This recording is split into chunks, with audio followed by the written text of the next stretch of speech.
अपने आप को यूपीएससी से ओवर कॉन्फिडेंट नहीं समझना है। यूपीएससी सबको हम्बल कर देता है, जैसे मेरे को भी कर दिया उसने। फ्री माइंडसेट के साथ मत लेके जाइए कि आपको इतने ही क्वेश्चन अटेम्प्ट करना है। इस बार मैं जनरल स्टडीज 2 में ऑल इंडिया टॉपर, कुछ हाइपोथेटिकल सिनेरियोज दिए और बोला आप क्या करोगे इस सिचुएशन। आप एक ही कंटेंट पढ़िए, उसको अलग अलग तरह से GS 1, 2, 3 और 4 में यूज। मैं रिविजन में बहुत ज़्यादा फोकस करता था। जर्नी काफ़ी पेशेंस वाली है। Hello everyone, welcome to student. तो फ्रेंड्स, अभी हमारे साथ हैं कुणाल रस्तोगी सर, जिनका यूपीएससी में 15 रैंक के साथ थर्ड अटेम्प्ट में सिलेक्शन हुआ है। तो आज हम सर से डिस्कस करते हैं उनकी जर्नी, क्या उनकी जर्नी रही है और किस प्रकार से उन्होंने तैयारी करी है। क्योंकि उन्होंने जीएस जो फाउंडेशन होता है उसके लिए कोचिंग नहीं ली है, ऑप्शनल के लिए ली है। ओवरऑल उन्होंने बाकी जो है सेल्फ स्टडी से करी है।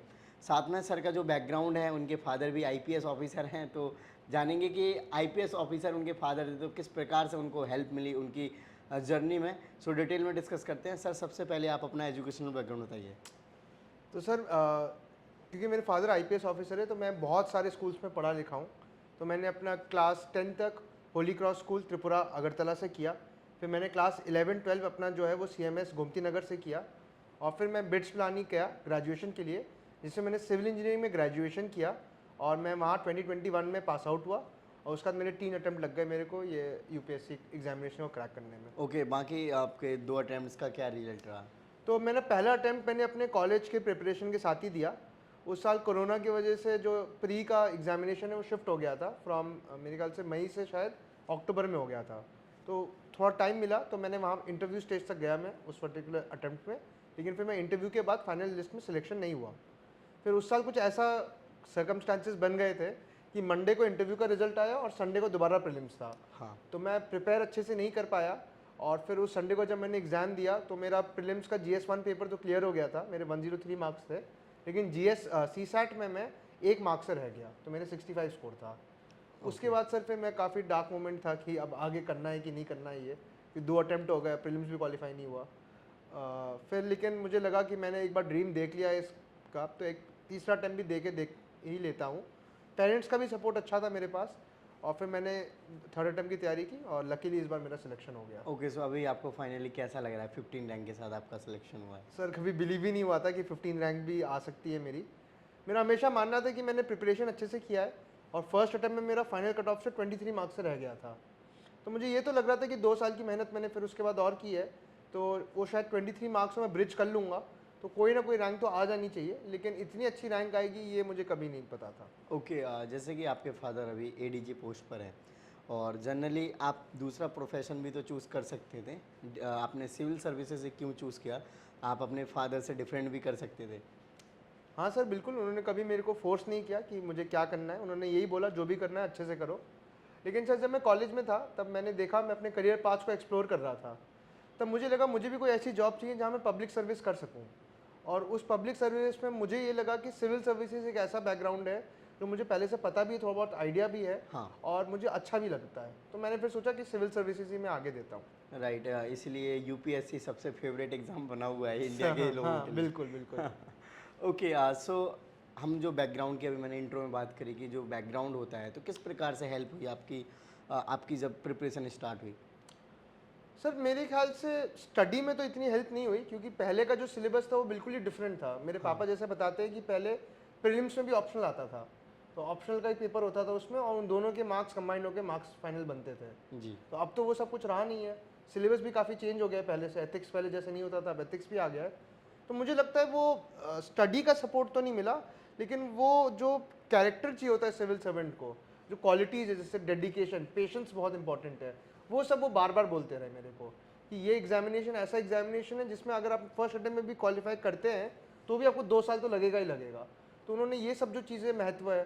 फिर कभी मैं डाउन होता था, मार्क्स नहीं आ रहे होते थे, तो मैं उनसे डिस्कस कभी कभी कर लेता था। तो उन सब चीज़ों को मुझे लगता है मेरे को बहुत ज़्यादा हेल्प मिला उधर। ये एक मंजिल है तो रास्ते भी होंगे, और एक मेंटर भी जो मुश्किलों को आसान बना दे। नतीजे संयोग नहीं होते, दूसरों से बेहतर स्कोर होते हैं। GS Score, an institute for civil services. Good career is a process, and mentoring at GS Score is driven by primarily 2 objectives. One is empowerment and another is excellence. This is what we are known for. कामयाबी की राह पर 1000 से भी ज्यादा निशान। GS code.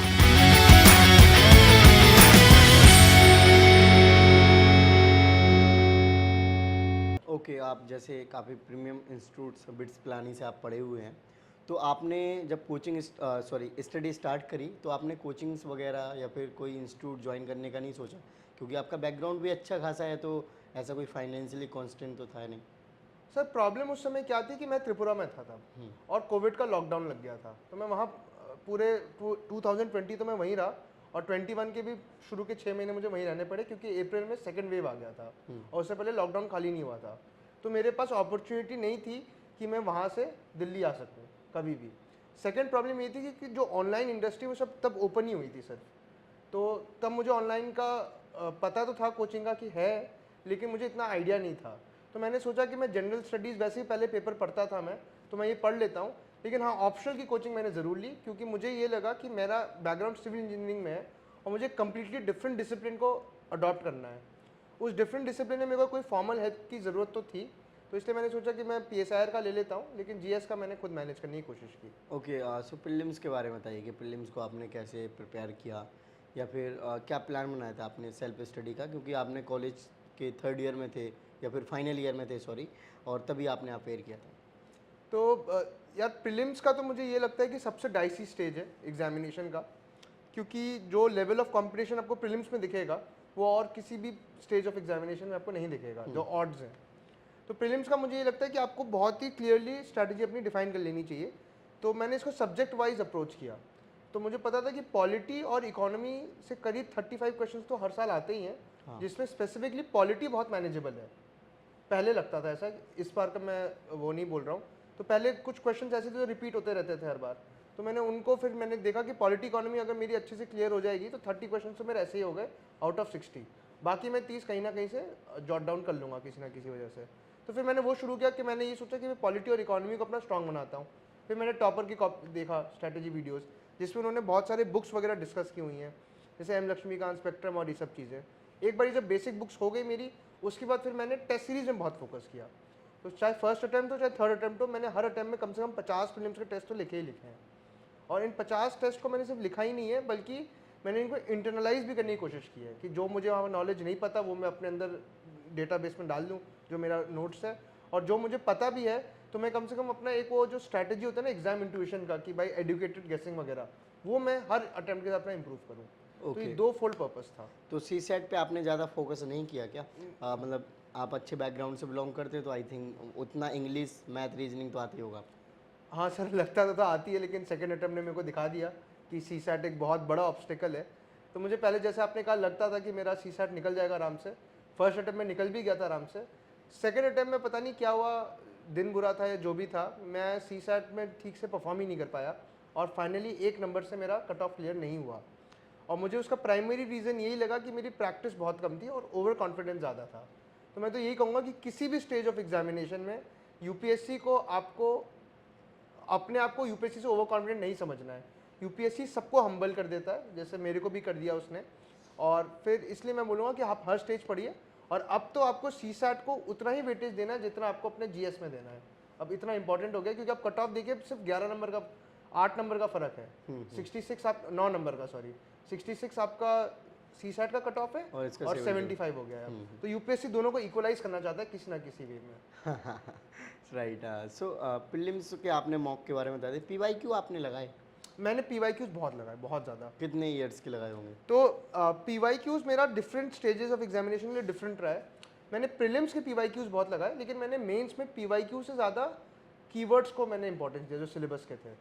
अब हम PYQs UPSC की बात करते हैं, तो मैंने लास्ट 10-12 साल जो प्रीलिम्स का है, तो मैंने लास्ट 10-12 साल के PYQs तो ज़रूर लगाए होंगे, और उसके भी दो फोल्ड पर्पस था। पहला कि जो नॉलेज गैप है वो ब्रिज हो जाए, सेकंड जो UPSC का माइंड है behind forming a particular option, मैं उसको समझ पाऊँ। तो मुझे एक दो चीज़ें पैटर्न रिकग्निशन से पता चली कि जैसे अगर 3 स्टेटमेंट UPSC जनरली देता है तो 2 सही होते हैं, 4 अगर देता है तो 3 सही होते हैं, 5 अगर देता है तो भी 3 सही होते हैं। कभी कभी वो स्विच कर देता है मैच द फॉलोइंग में। कभी कभी जो वन वर्ड है वो जनरली जो 2 स्टेटमेंट सिमिलर टाइप के साउंड करते हैं, जनरली उसी में वन वर्ड का आंसर होता है। तो ऐसे आपको कुछ पैटर्न मिल जाएंगे अगर आपने बहुत ही केयरफुली एनालाइज किया यूपीएससी के पेपर्स को। ओके, सो इसको एलिमिनेशन टेक्निक बोलते हैं। एलिमिनेशन एज सच नहीं है, लेकिन हाँ ये है कि अगर आप 50-50 तक आ गए तो फिर अगर आपको एक गेस करना है तो बेस्ट है कि आप ये वाला तरीका यूज़ करिए। ओके, तो आप क्या सजेस्ट करना चाहेंगे कि प्रीलिम्स में जब अटैम्प्ट पेपर देने जाते हैं तो कितने क्वेश्चंस को अटैम्प्ट करें, या फिर क्या सोच के जाना चाहिए? 100 में 100 कुछ लोग कर देते हैं और कुछ लोगों का रहता है मैक्सिमम, या फिर कुछ लोग बैलेंस करके कि हमें एक्यूरेसी पे गेम करना है? मेरे ख्याल से प्रीलिम्स एक ऐसा पेपर है जिसका जो डिफ़िकल्टी लेवल है वो हर साल वेरी करता है। तो अगर आप प्री माइंड सेट के साथ जाएंगे कोई कि नहीं इतने ही करने हैं उतने ही करने हैं, तो शायद आप फॉल्टर कर जाएं। तो मेरे ख्याल जैसे सेकंड अटेम्प्ट में ये हुआ था कि मैंने सोचा था कि मैं सिर्फ मैथ्स का क्वेश्चन करूँगा CSAT में की अगर बात करें, और फिर मैंने सिर्फ मैथ्स का इंग्लिश को एकदम इग्नोर कर दिया। उस साल डिफिकल्ट आ गई। इस साल मैंने फिर वो चेंज कर दिया कि मैंने मैथ्स पहले करने की कोशिश की, डिफिकल्ट आया, मैं इंग्लिश में स्विच कर गया, तो लकीली वो निकल गया। मेरे कहने का मतलब ये है कि आप एक प्री माइंडसेट के साथ मत लेके जाइए कि आपको इतने ही क्वेश्चन अटेम्प्ट करने हैं। हाँ ये ज़रूर कहूँगा कि एक एंकर पॉइंट होना चाहिए आपका। मेरा एंकर पॉइंट 82 क्वेश्चंस था। अब मैं सोचता था कि अगर पेपर डिफिकल्ट आया तो 82 प्लस -5 कर लूँगा, और अगर थोड़ा इजी आया पेपर तो 82 + 7 कर लूँगा। तो मेरी मतलब रेंज अराउंड 77 से 90 के बीच में वेरी करती थी। Okay great. मेंस के बारे में बताइए सर कि मेंस को कैसे अप्रोच करा, और मेंस के क्योंकि काफ़ी सारे पेपर्स हो जाते हैं, 8-9 पेपर, सबको कैसे लेकर चलना चाहिए? मेंस मेरे ख्याल से आपका PYQ का एनालिसिस इंपॉर्टेंट है, लेकिन उससे ज़्यादा इंपॉर्टेंट है जो सिलेबस का एनालिसिस है, क्योंकि आपके प्रीलिम्स में सिलेबस डिफाइन नहीं है, तो जो PYQs हैं वो आपका जो ब्रेथ और डेप्थ है पेपर का वो डिसाइड करते हैं। लेकिन मेंस में सिलेबस ऑलरेडी बहुत अच्छे से डिफाइंड है। तो अगर आपने मेंस के सारे कीवर्ड्स के जो एडिक्वेट नोट्स बना लिए तो आपके ऑलरेडी पूरे मेंस का PYQ का एनालिसिस भी हो जाएगा। तो पहले आप मेरे ख्याल से सिलेबस पढ़िए, सिलेबस के नोट्स बनाइए, उसके बाद आप PYQ करिए, और फिर लास्ट में आप जितने भी टॉपर कॉपीज़ हैं उनको देखिए, और फिर उसके बाद अपने आंसर लिखना शुरू करिए। आप मेरे ख्याल से ऐसा एक ग्रेडेड प्रोग्राम होना चाहिए आपका मेंस को निकालने के लिए। ओके, जैसे कहा जाता है कि आप मेंस की तैयारी करिए तो प्रीलिम्स हो जाता है, तो आप इसको किस प्रकार से देखते हैं? नहीं बिल्कुल सही कह रहे हैं आप। अगर आपने मेंस की तैयारी कर ली अच्छे से तो आपके प्रीलिम्स का सिलेबस ऑटोमेटिकली कवर हो जाता है। लेकिन इसका मतलब ये नहीं कि आप प्रीलिम्स की तैयारी बिल्कुल ना करें। मैं तो ये करता था कि मैं मेंस के एनालिसिस मेंस की पूरी तैयारी करता था, और फिर लास्ट के 2 से ढाई महीने सिर्फ मैं प्रीलिम्स से शिफ्ट हो जाता था। तब मैं मेंस बिल्कुल नहीं पढ़ता था और बहुत सारे मॉक टेस्ट अटेम्प्ट करने की कोशिश करता था। ओके, मेंस में आप का सबसे स्ट्रॉन्ग पोर्शन कौन सा रहा GS में? मेरा इस बार भी, मैंने पिछली बार भी और इस बार मैं जनरल स्टडीज़ 2 में ऑल इंडिया टॉपर हूँ शायद। ओके, मेरे 134 मार्क्स हैं, तो मुझे अभी तक इससे ज़्यादा नहीं मिले। लास्ट टाइम भी मेरे 120 मार्क्स थे जब मैंने 2021 में दिया था। तो मुझे लगता है general studies 2 has been kind on me okay, both the times. Okay. बाकी सब्जेक्ट्स में आपके किस में कितने मार्क्स? इस बार के अगर मैं मार्क्स डिस्कस करूँ तो ऐसे में मेरे 129 है, GS 1 में 92 है, 2 में 134, 3 में मेरे 94 है, एथिक्स में 118 मार्क्स है, और ऑप्शनल मिला के 273 है मेरा। ओके, आप ऑप्शनल में आपको डिसेंट स्कोर मिला है। इस बार लगता है मेरे को कि थोड़ा PSIR की मार्किंग सप्रेस्ड है, मैं थोड़े ज़्यादा एक्सपेक्ट कर रहा था। हाँ, मतलब मैंने भी सुना है, आई थिंक ऐसा अच्छा, एक हाँ। दो टॉपर ने और बोला है।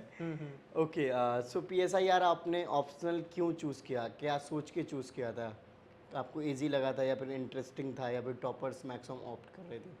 मैं एकदम सच्चाई से बताऊं तो PSIR का सिलेबस बहुत ओवरलैप करता है जनरल स्टडीज़ के जनरल साथ। स्टडीज़। जैसे मैंने आपको बताया, मैंने अपने फाइनल ईयर में देने की सोची थी, तब मुझे लगा था कि मेरे को ऑप्शनल भी करना है और मेरे को अपना जनरल स्टडीज़ भी कवर करना है किसी तरह। तो मुझे उसमें PSIR एक तीर से 2 निशान वाला लगा केस, तो मैंने इसलिए PSIR उसमें अडॉप्ट किया। लेकिन मैं ये भी कहूँगा कि PSIR में थोड़ा इंटरेस्ट भी पहले से था, क्योंकि हमारे कॉलेज में 5 ह्यूमैनिटी इलेक्टिव्स होते हैं। तो उन इलेक्टिव्स में मैंने PSIR पॉलिटिकल साइंस से रिलेटेड कुछ सब्जेक्ट्स पढ़े थे जो मुझे अच्छे भी लगे। इस वजह से मैंने सोचा कि मैं PSIR आगे भी कर लेता हूँ। ओके, जैसे कि NCERTs वगैरह के बारे में बोला जाता है, तो आपने NCERTs पढ़े हैं? हाँ, मैंने NCERTs बहुत रिलीजियसली फॉलो किए हैं।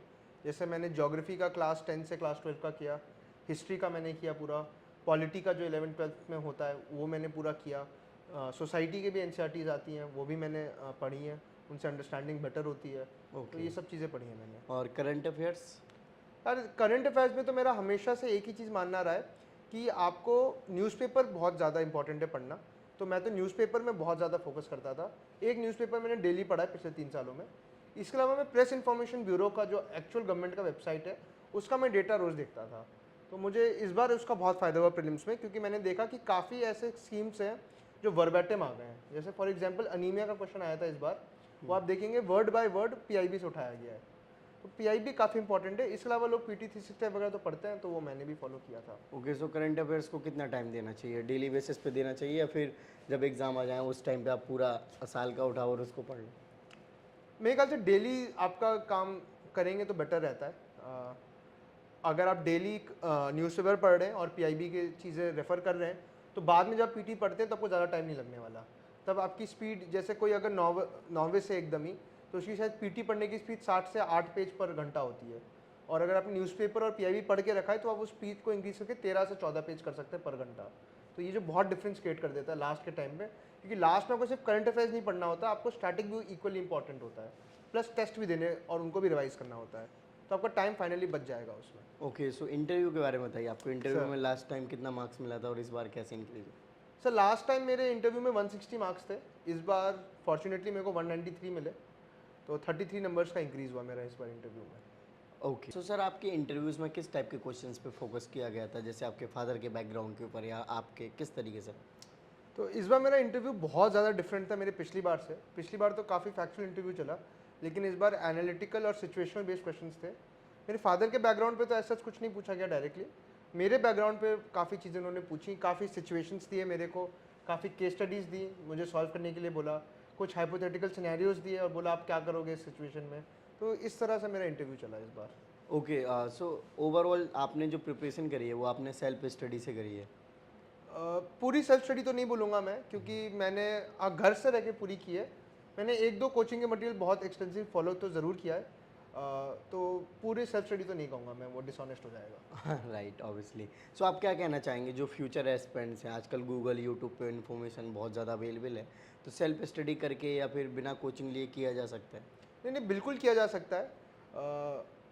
मुझे ये लगता है कि अगर आप अपने रिसोर्सेज को लेके लिमिटेड और काफ़ी एग्जॉस्टिव हैं और आपने उसको बार बार रिवाइज किया है, तो मेरे ख्याल से आप ये एग्ज़ाम क्रैक कर सकते हैं। मेरे ख्याल से की इस एग्जामिनेशन का नॉलेज नहीं है, इस एग्जामिनेशन की है वो विजडम डेवलप करना, और वो आपका तभी होगा जब आप कुछ कम चीज़ें बहुत बार पढ़ेंगे और उसको बहुत जगह अप्लाई करेंगे। जैसे मेरे एक सर हमेशा कहते थे कि your content should be paper neutral.